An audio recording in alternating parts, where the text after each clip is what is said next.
तो स्टार्ट करते हैं। कल हमने एक तरीके से क्या कर लिया था, सर्किल ड्राइंग और लाइन ड्राइंग एल्गोरिथम्स का मेन एजेंडा सा कर लिया था, है ना, किस तरीके से उसको सॉल्व करेंगे। है ना, अनुराग लास्ट में वो पूछ रहा था और मैंने भी कल मतलब क्योंकि जो मोस्टली क्वेश्चन पेपर्स में पूछी जाती है वही देखा है। तो मिड पॉइंट की लाइन ड्राइंग जो अनुराग कह रहा था उसको भी फिर मैंने ऐड किया, ये रे मिड पॉइंट लाइन एल्गोरिथम। ठीक है, लाइन ड्राइंग की। तो मिड पॉइंट हमने कौन सी करी थी बच्चों, कल डीडीए पढ़ी थी और ब्रेजन एम्स की थी, है ना। Yes sir. दोनों में डिफरेंस कर लिया था। और मिड पॉइंट बिल्कुल। सर्किल ड्राइंग हमने कर ली थी। तो ब्रेजन एम्स और मिड पॉइंट दोनों 1/8 सिमेट्री पे काम करती हैं। उसके पॉइंट निकालने देख लिए थे। कल अनीता जी ने जो लास्ट में बात बोली थी ना कि बच्चों एम में एक ही बार जाता है। अब जो मैंने उसमें कैलकुलेट कर रखा था, बार बार हम एम कैलकुलेट कर रहे हैं। फिर मैं लॉजिकली कर इस पे दिमाग लगाया भी और देखा भी फिर दूसरे बुक में से उठा के। तो आप मतलब जो इसका क्वेश्चन निकलेगा ना, और फिर किस तरीके से इसके अंदर फ्रैक्शन पॉइंट की एरर आ रही, राउंड ऑफ की हम डायरेक्ट समझ रहे थे, और किस तरीके से वो एरर आएगी आज उसको देखेंगे। तो मतलब डीडीए को आज दूसरे एंगल से हम इसको करेंगे। कल आपने इससे निकाला, निकल इससे भी जाएंगे, सारे क्वेश्चन सॉल्व होंगे, बट बार बार ये एम कैलकुलेट करने की आपको जरूरत नहीं पड़ेगी बच्चों। ठीक है, कैसे करेंगे वो हम देख लेंगे। तो फॉर्मूला इसका आपको पूरी नई चीज आइडिया दूंगा, करने को इससे भी कर सकते हैं, but the next one will be extreme easy और will clear all your doubts. ठीक है बच्चों, डन है। बाकी आप ब्रेजन एम्स को इसी तरीके से चलाना, दोनों केसेस मानना, क्योंकि इसमें उलझ जाएंगे वरना चार केस है। और मैंने आपको बताया था कैसे एक तरफ का आप ध्यान रखेंगे, दूसरा जस्ट इसके जैसा ही है। क्लियर है, ब्रेजन एम्स तो कर लेंगे ना, इसके बेसिस पे निकाल लेंगे। और देखो मैं आपको भले से हम ये पांच चार एल्गोरिदम कर रहे हैं, brazen AIIMS line drawing algorithm में से अगर क्वेश्चन आएगा तो 99% चांस यहीं के हैं, 90%। बाकी दोनों तीनों एल्गोरिदम के आप 5% चांस मान के चलिए। बट फिर भी हम डीडीए कल हमने कर लिया था, बट डीडीए को नए एंगल से मैं आपको करा रहा हूँ। ब्रेजन हेम्स के चांसेस बच्चों 90% है पेपर में आने के लिए। डीडीए ब्रेजन हेम्स में क्वेश्चन डिफरेंस आ सकता है, ये भी आप एक्सट्रीम इंपॉर्टेंट मान के चलिए। और जो ये अनुराग कह रहा था mid point line drawing algorithm, इसको भी करके देखेंगे। देखो डीडीए के बाद जो बनी होगी ना वो ये बनी होगी, और इसके बाद बनी होगी ब्रेजन हेम्स। क्योंकि मतलब जो इसका आइडिया यूज कर रहा है ना, उस डीडीए में सुधार करके मिड पॉइंट आई है। और मिड पॉइंट का थोड़ा सा आइडिया जो था उसी का एक्सटेंडेड वर्जन ब्रेजन एम्स में यूज हो रहा है। जब आप करोगे ना इन दोनों से पॉइंट ड्रॉ, तो आपको मजा भी आएगा और समझ भी आएगा, और आप डिफरेंस भी शायद जान पाएंगे। तो ये दोनों तो आप कल वाली क्लास में से कर ही लेंगे, मिड पॉइंट सर्किल, और वो दोनों इंपॉर्टेंट है बच्चों मेरे हिसाब से, ब्रेजनेम्स वाली ही ज्यादा इंपॉर्टेंट है। बट ये दोनों भी हम देख लेते हैं क्योंकि डिफरेंस आएगा तो आप कर पाएंगे। और दूसरी बात, निकालने में इजी पड़ेगी भाई, 8 नंबर में आ जाए तो मजे ही मजे हैं, उसमें कोई दिक्कत है नहीं। और आ सकती है निकालने के लिए पॉइंट। और आपको अगर ध्यान हो तो प्री में भी किसमें से आया है बच्चों, प्री में भी डीडीए ही आई है ना। तो DDA is also important. Okay, done, करें। ठीक है बच्चों। जी तो सर। सर वहां पे तो है जी, बोलिए। सर अगर जैसे है ना वो प्रॉब्लम सॉल्व करने आ गया रेजोनेंस लाइन का, तो वो हम्म, पॉइंट दे देगा, हम निकाल लेंगे। बट अगर वो बस एक्सप्लेन इतनी। करने, हाँ हाँ, अगर एक्सप्लेन करने बोल रहा है तो हम तो भी वही करना है, तो भी वही वन करना वन है। नहीं, फिर हम एग्जाम्पल छोटा ले सकते हैं ना, 1 1 और हाँ 2 2 हाँ, वाला बिल्कुल एक ही बिल्कुल भाई। पॉइंट फिर का। देख मेरी बात सुन, जी अगर उसने कहा 2,3 और मान लो 8,5 के बीच में ड्रॉ करो, फिर तो हमारे पास मजबूरी है। वरना किसी हाँ ने वो कह कर तो दो। दे दिया ये काम करने के लिए, अगर वो कह दे फिर तो 1,1 और 3,4 छोटा ले लेना, क्या दिक्कत आ रही है। और आराम से कैलकुलेशन करते हुए चले जाएंगे, है ना। वो तो फिर अपने हिसाब से आप देख लेंगे, वो फिर पॉइंट अपनी चॉइस है। ठीक है, बाकी स्टेप्स में कुछ अंतर थोड़ी पड़ेगा। और जो देखो मैंने आपको क्या करना है, डीडी और ब्रेजनेम्स में डिफरेंस है, ये मैंने यहाँ पे लिख रखा है। इन दोनों डिफरेंस को याद करेंगे। अगर केवल ब्रेजनेम्स आती है इतना पॉइंट लिख दो, केवल डीडी आता है इतना लिख दो, एक्सप्लेन करके कहानी खत्म। इसलिए मैंने एक पेज पे ये भी लिख कर रख दिया है। क्लियर होगी बच्चों। ठीक है, तो फिलहाल क्या क्वेश्चन करना है, मैं डीडीए वाला मैं आपको क्वेश्चन कराता हूँ। तो पहली बात तो स्कैन, डीडीए को क्या बोलते हैं बच्चों, स्कैन लाइन एल्गोरिथम भी बोलते हैं इसीलिए। तो स्कैन कन्वर्जन होता क्या है और डीडीए किस एंगल पे काम कर रहा है, तो कंप्यूटर ग्राफिक्स हमारी स्कैन पे तो काम कर रही है। और स्कैन कौन सा बच्चों, हमने रैंडम रास्टर स्कैन पीछे उसमें पढ़ा ना। रास्टर डिस्प्ले क्या होती है, जिसमें आप ग्रिड की फॉर्म में कन्वर्ट करते हैं और आप लेफ्ट टू राइट चलते हुए जाते हैं, यही तो करते हैं। फिर यस यहां सर। जाएंगे फिर नीचे आएंगे, इसको बोलते हैं हॉरिजॉन्टल रिट्रेस, फिर इधर जाएंगे हॉरिजॉन्टल रिट्रेस ऐसे। फिर यहां से इधर पहुंचना क्या बोलते हैं, वर्टिकल रिट्रेस। ये कौन सा वो होता है, रास्टर, है ना। इसीलिए मैंने कहा था पिक्सल के नाम क्या क्या होता है, पिक्सल भी बोलते हैं पीईएल, या प्रोग्राम एलिमेंट, या डॉट भी बोल देते हैं, या आप इसको picture raster element element raster. भी बोल देते हैं, या पिक्चर एलिमेंट भी बोल देते हैं, क्योंकि पिक्चर का स्मॉलेस्ट एलिमेंट। ये रास्टर एलिमेंट इसीलिए बोल रहे हैं क्योंकि रास्टर ग्राफिक्स में हम क्या यूज करते हैं, ग्रिड को यूज करते हैं। आई थिंक डन है ये बातें, है ना। चलो वापस आते हैं। तो स्कैन कन्वर्जन क्या है, computer graphics devices display device using pixels, जो जो वो डिस्प्ले करती हैं चीजों को, इमेजेस को, वो पिक्सल्स की फॉर्म में करती हैं। पिक्सल की मदद से। Therefore mathematical object such as line हो गए, सर्किल हो गए, must be converted into pixels before they can be displayed on the screen. यानी उसको इस फॉर्म में कन्वर्ट करना पड़ेगा ना, ठीक है, तब उसे डिस्प्ले कर पाएंगे। इस कन्वर्जन करने को बोलते हैं स्कैन कन्वर्जन या रास्टराइजेशन। आप समझ रहे हैं ना, वही रास्टर इमेज जो बन रही है, इसलिए रास्टराइजेशन बोल रहे हैं। ठीक है, तो स्कैन कन्वर्जन क्या है? Is a process of converting जो भी ज्योमेट्रिक ऑब्जेक्ट है उन्हें सेट ऑफ पिक्सल्स की फॉर्म में, जिससे वो स्क्रीन पे, रास्टर स्क्रीन पे सुटेबली ड्रॉ कर दिए जाए। तो लाइन को पिक्सल में या सर्कल को पिक्सल्स में। तो बच्चों अभी जो हम पढ़ रहे हैं ये लाइन ड्राइंग, सर्कल ड्राइंग, तो इसके अंदर हम क्या फाइंड आउट कर रहे हैं? पॉइंट्स ना, कि ये पिक्सल कहाँ बनेगा, अगला कहाँ, इसका पॉइंट कहाँ है, इसका पॉइंट कहाँ है। और जो हमने देखी थी लाइन तो इस तरीके से करती हुई बनेगी ना, बिल्कुल स्मूथ तो नहीं दिखती। और अब आप डीआईपी भी पढ़ चुके हैं तो आपको पता है जितना रेजोल्यूशन ज्यादा रखेंगे उतनी चीजें स्मूथ दिखेंगी। खैर, अब हम आ गए डीडीए पे, है ना। क्या करना है बच्चों? डीडीए। तो डीडीए को कल मैंने आपको बताया था, ये तो कॉमन ही है, एम कैसे निकाल लेंगे और ये सारी चीजें। भाई हमने कल क्या किया था, अगर आपको ध्यान हो, एम की वैल्यू निकाल रहे थे, क्या था? Delta x upon delta slope. Y. Hmm. नहीं sir, delta y upon delta sorry x. Sorry sorry, delta y upon delta x, है ना। तो delta y upon delta x, इसको क्या बोलते हैं? एम, यानी y two minus y one upon x two minus x one, simple. अब बच्चों एक बात बताइए आप, हम क्या कर रहे थे उसमें? दो डायरेक्शंस में जाने के हमारे पास ऑप्शन थे, है ना। एक डायरेक्शन में जा रहे थे तो क्या कर रहे थे? एक्स इक्वल्स टू क्या हो रहा था? X plus one. और वाई की वैल्यू क्या बढ़ रही थी बच्चों? वाई बोलो। प्लस है। वाई की वाई वैल्यू क्या प्लस बढ़ एम। रही थी?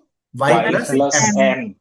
दूसरी दिशा में क्या हो रहा था? जब स्लोप के ऊपर डिपेंड कर एक्स। रहा था, अभी बताऊंगा कैसे। यहाँ एक्स। पे एक्स प्लस एक्स वन बराबर by m. X plus one by m, one by m और y equals to y plus plus one. One. यही तो कहानी बताई थी मैंने। Yes sir. अभी बच्चों हम इस एंगल को भी ना करेंगे और डायरेक्ट देखना कैसे करेंगे और क्या यही चीज निकल रही है कि नहीं।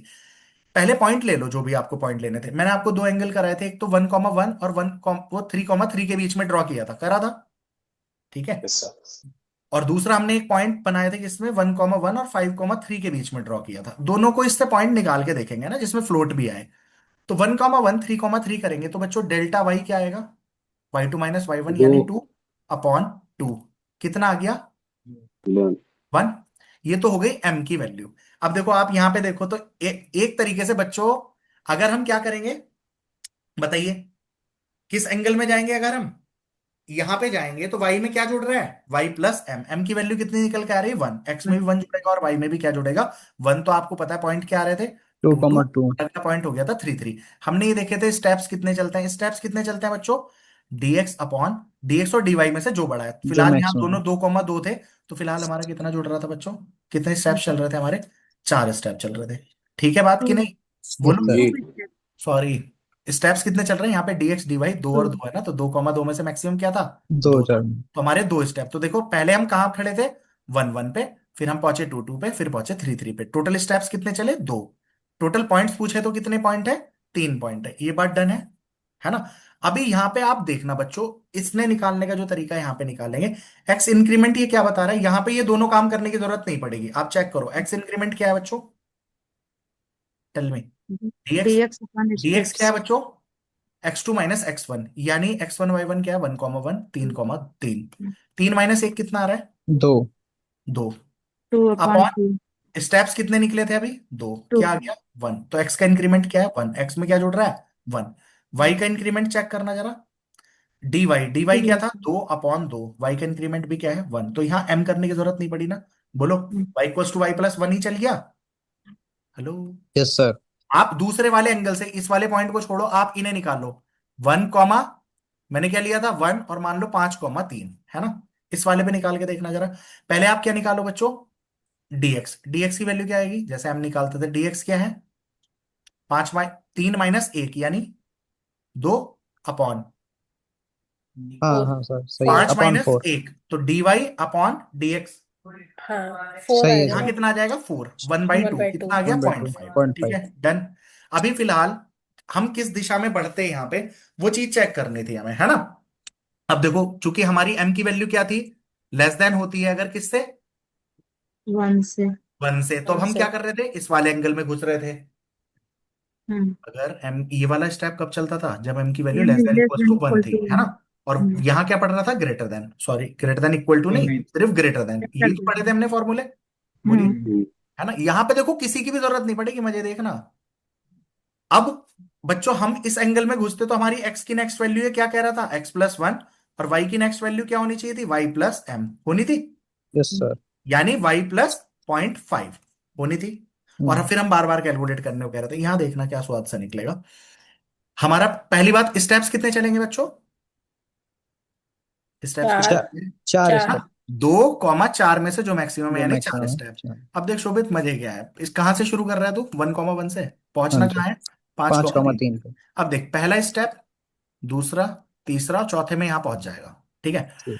तुझे इसने कहा क्या, एक्स में क्या बढ़ाना है, 1। तो एक्स की वैल्यू कितनी हो जाएगी, 2, 3, 4 और 5, बन गया, कॉमा। वाई की वैल्यू में क्या बढ़ाना है, 0.5, तो 1.5, 2, 2.5 और 3, पहुंच गया कि नहीं, बोलो। हाँ जी। क्या हमें कुछ एक्स वाई करना पड़ा, और देखो अभी तो हम हर बार देखो किस तरीके, इधर की स्लोप में आप कब घुस रहे हैं, जब आपकी एक्स की वैल्यू ज्यादा बढ़ रही है, वाई की वैल्यू कम बढ़ रही है। कोई आप इस तरीके का पॉइंट लेके देखो, जैसा आपके पेपर में आया था, आपके पेपर का भी क्वेश्चन था ना कुछ, कितने स्टेप्स चलेंगे, एक सेकंड का मैं, पॉइंट जी। पॉइंट्स पूछा था सर, कितने हाँ पॉइंट? कितने पॉइंट बनेंगे, तो रुको ना, उसी क्वेश्चन को एक बार मैं जरा दिखा दूं आपको, क्या क्या क्वेश्चन थे। एक सेकंड, कल आपके ग्रुप पे भेजा ही था ना मैंने, ये क्वेश्चन था हमारा कि 2,3 है बच्चों, और 6,15 है, तो ये वही वाला क्वेश्चन था जिसमें वाई बढ़ा था, है ना बच्चों, इसमें वाई टू निकालना जरा, वाई एम क्या निकलेगा इसमें बच्चों, डी डी बारह। मतलब 12 12 अपॉन अपॉन फोर। 4, यानी 3। तीन। एम की वैल्यू 1 से बड़ी होने का मतलब मुझे कहाँ घुसना था बच्चों, यहाँ पे दिख रहा है ना, यस तो सर। मुझे हाँ। x बराबर क्या होता, x+1/m, एम की वैल्यू क्या निकल के आई है मेरे बच्चों, यहाँ 3, तो यानी कितना आना चाहिए था बच्चों, 0.33, यस सर। है ना। x की हम्म। वैल्यू क्या होगी, x+0.33, और y की वैल्यू क्या हो रही है, y एक X प्लस वन। इंक्रीमेंट होगी 1। हर बार। फॉर्मूले के अकॉर्डिंग यही था। अब यहां पे चेक कर लो बच्चों, हमने क्या करना है, एक्स इंक्रीमेंट क्या होता है, और वाई इंक्रीमेंट कितना होता है, और स्टेप्स कितने होते हैं बच्चों, स्टेप्स कितने चलते हैं total, tell me. Maximum. Max delta maximum of DF DY maximum of dx यानी 12। 4, 12। कॉमा 15 - 3 12, हाँ जी। यानी इन दोनों में से मैक्सिमम कौन है, 12, यानी टोटल कितने स्टेप्स चलेंगे बच्चों, 12। 12। और ऑब्वियसली जब देखो कहां से शुरू करोगे आप, 2,3 से 12 स्टेप चला के कहां पहुंचोगे, 6,15 पहुंचोगे कि नहीं। उसने स्टेप्स पूछता तो 12 थे, लेकिन उसने स्टेप्स नहीं पूछे थे, उसने क्वेश्चन में क्या पूछा था, कितने टोटल पॉइंट पॉइंट्स कितने हैं। होंगे, 12 तो पॉइंट्स। स्टेप है, और एक ये वाला पॉइंट है, तो 13 नहीं हो गए, तो ये यस। कहानी। ठीक है, चलो फिलहाल, अब देखो बच्चों, कई बार अगर ये पूछ भी लेना पांचवा पॉइंट क्या है, छठा पॉइंट क्या है, तो कई बार हमें लगेगा अरे यार ये तो कैसे निकाल लेंगे, तो कुछ भी नहीं है इसमें। पहली बात तो एक्स का इंक्रीमेंट आप फाइंड आउट करो, फॉर्मूले के थ्रू हमने कर लिया था, एक्स का इंक्रीमेंट 0.33 था और वाई का 1 था, बट फॉर्मूला क्या बना हुआ है बच्चों, यहाँ पे एक्स का इंक्रीमेंट क्या होता है, x increment equals to dx upon DF steps, steps. और वाई का इंक्रीमेंट क्या है, y increment equals to d y upon steps. Steps. Dx कितना है प्यारे बच्चों, बताओ जरा, 4। 6 - 4, यानी ये पूरा अपॉन स्टेप्स 12। कितने थे, 12, कितना आ गया, 0.33। डीवाई कितना है, 12/12, कितना आ गया, 1। 1। अब मुझे एक बात बता दो बच्चों, स्टेप 1, 2, 3, 4, 5, 6, 7, 8, 9, 10, 11 एंड 12, यही होगा।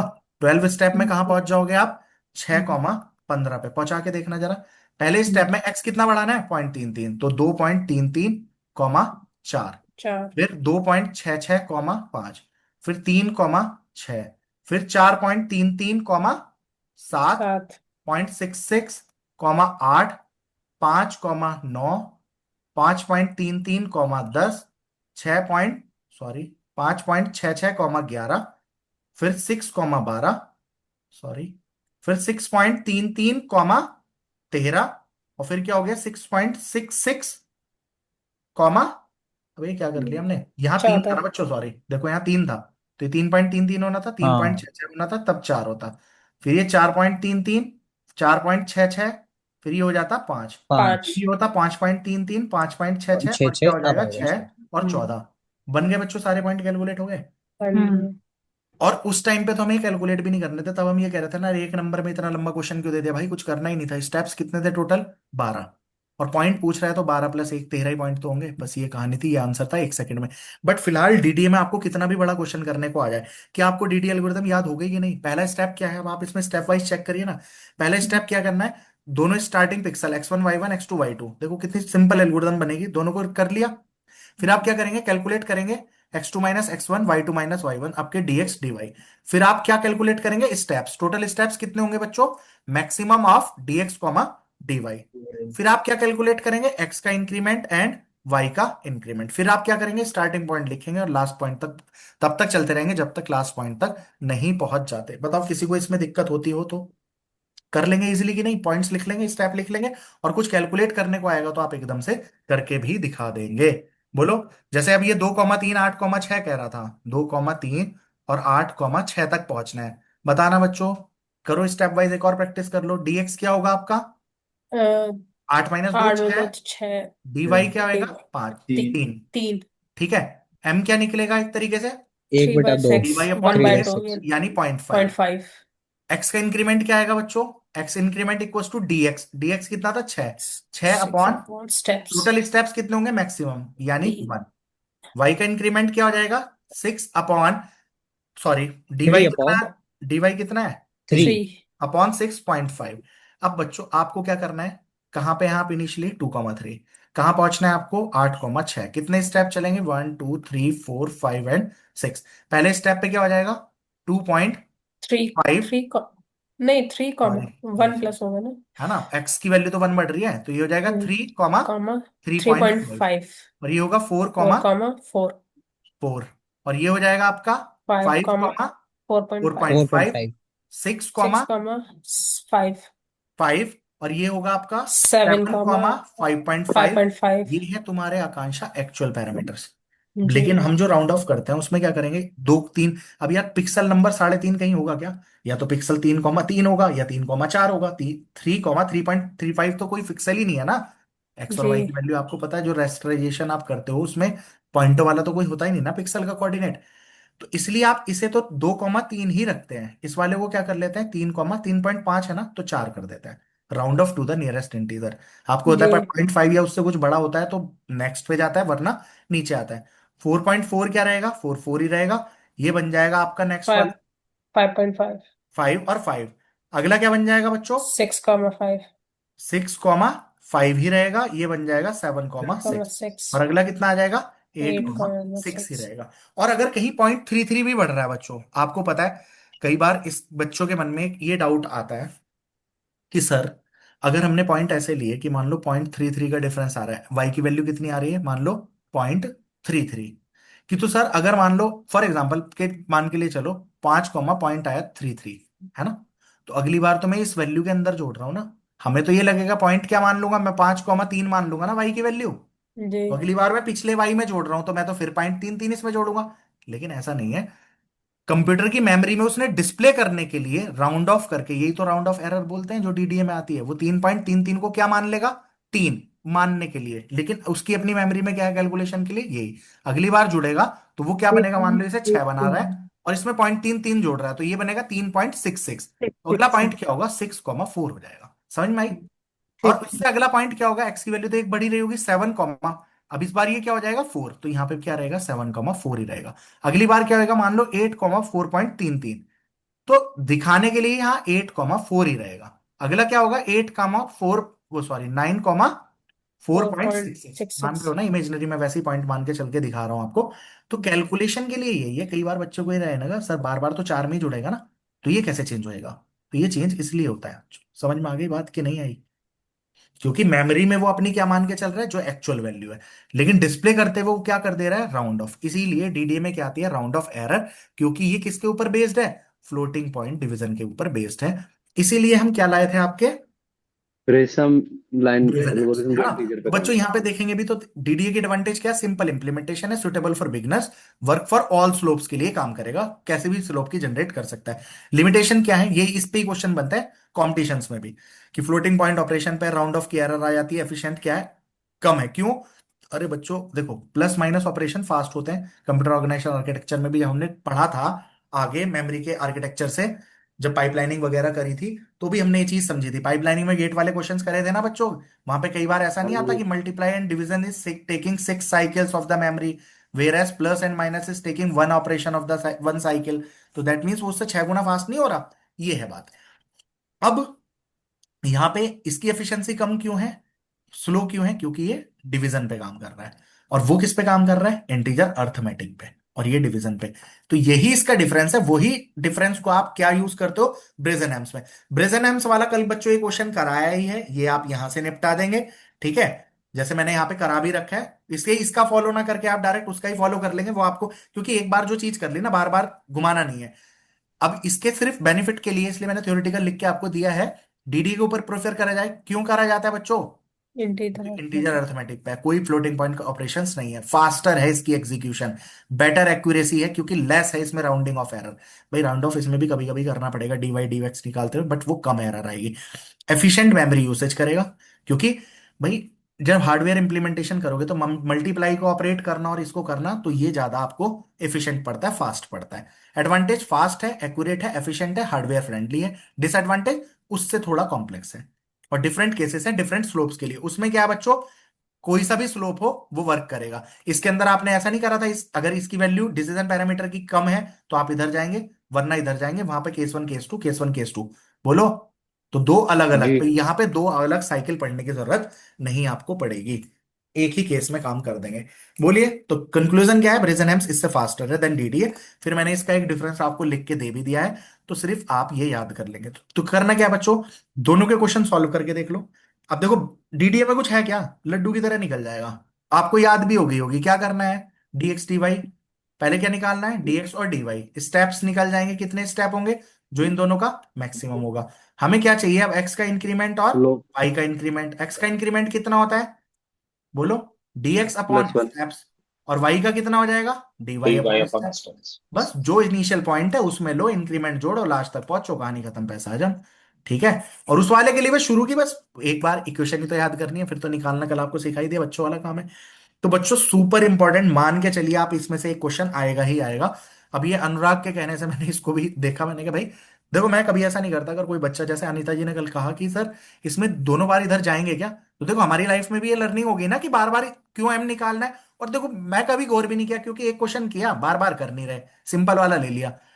लेकिन अगर आप मल्टीपल टाइम उसको निकाल लोगे, चाहे आप कितनी बार ही निकालते रहो, एक ही जगह घूमते रहोगे, बार बार सेम ही एंगल रहेगा। ठीक सर है, एक लाइन में हर पॉइंट पे जो स्लोप है वो सेम ही तो होती है, मतलब मैथमेटिकली भी। हाँ सर। बिल्कुल हाँ मैथमेटिकली इसलिए स्लोप। तो सर एक ही बार निकाल, पहले भी बिल्कुल, मैंने एक ही बार लगाया था, कई बार लगाया है मैंने। ना। अब ब्रेजन हेम्स भी जो है, ब्रेजन हेम्स वाले में भी इसलिए हमने एम तो एक ही बार निकाला था, डिसीजन पैरामीटर के बेसिस पे इधर ही सर घुस रहे थे, है ना। हाँ एम जी। हमेशा एक ही बार कैलकुलेट होता है। बिल्कुल बिल्कुल बिल्कुल। चलो। पर ये डीडीए वाले में जो आपने बताया है इंक्रीमेंट का फॉर्मूला, हम्म तो हम्म। ये एग्जाम में मतलब वो लोग कंसिडर करेंगे, मतलब वो ऐसा तो नहीं जो भाई आपने ना ना, फॉर्मूले बताया। मैंने बुक हाँ। में देख के ही करा है, वो कोई दिक्कत नहीं है। मैंने अच्छा दूसरी ठीक एक है। बुक उठाई थी उसके अकॉर्डिंग ही किया है ना। फिर एक दो मतलब ऑनलाइन भी देखा उसको, वो कोई दिक्कत नहीं है। कुछ में वो वैसे लिखा है, कुछ में वैसे लिखा है, बस वो एम वो तो मैंने वहां पे लिख दिया था, है ना।